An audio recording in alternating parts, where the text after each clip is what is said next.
Hello, fellow travelers. I'm Zamir Gotta, and my idea of traveling was pretty limited in the times of the Soviet Union until the Iron Curtain fell down.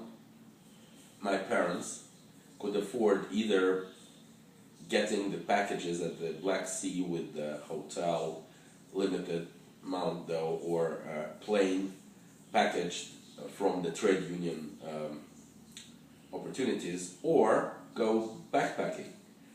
Uh, I normally preferred the first option, which wasn't oftentimes available, but still.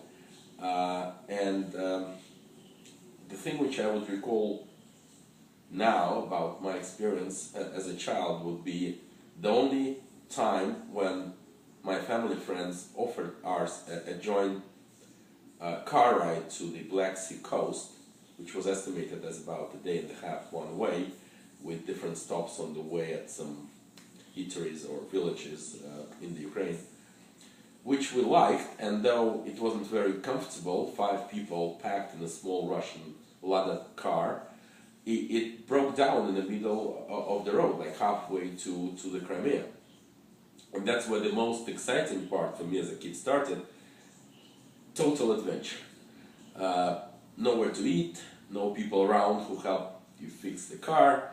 So my dad and I would walk mile, 2 miles away to find some local villagers and figure out who had some mechanic skills to help our driver. And it took about 2 days actually. So out of total 10 days of planned vacation, we happened to spend about 5 days on a round trip in the car. But it didn't matter much. We still had the amazing 5 days at the Yalta beach, sandy beach, amazing scenery. And for a kid, that was probably the most mysterious and interesting part of the travel in the Soviet times.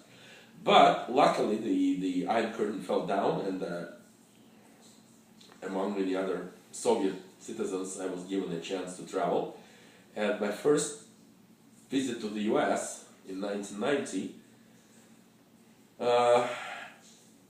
brought me to Seattle, Washington, and I took a very original way to get there from New York City. I took a Greyhound bus, which was meant to be a 3-day non-stop trip, and short stops all over the states like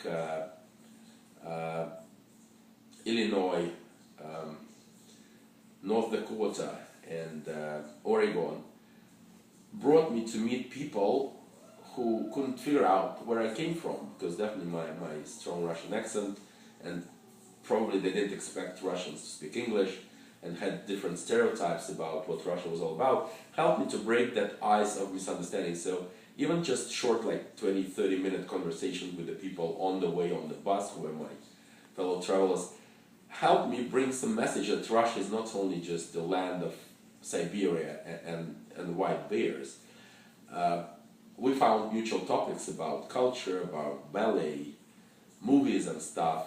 So I started to understand that traveling is more like being a missionary, when you could bring your own culture, share it with the people who want to learn something about it, and also grasping something new which you never experienced before, like opening the quintessential American lifestyle values, like tailgate parties, such a revelation to me, or American soccer, American football, which had nothing to do with European soccer.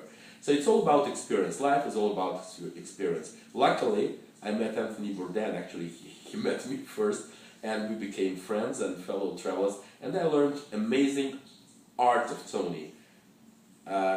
Always treat the local people with respect. Try to eat the food the way they do it. Like, use your hands. Never say I'm a vegetarian or I don't want to eat this because, my culture doesn't allow me to do it.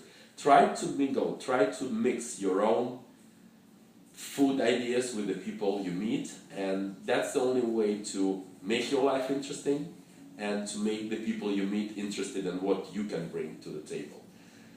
So, guys, I'm all for traveling and advise anyone and everyone who can afford, take a ticket, find a new country, go there and open up. you people about your own traditions, learn something new, and tell your children about it. That's the only way. Good luck.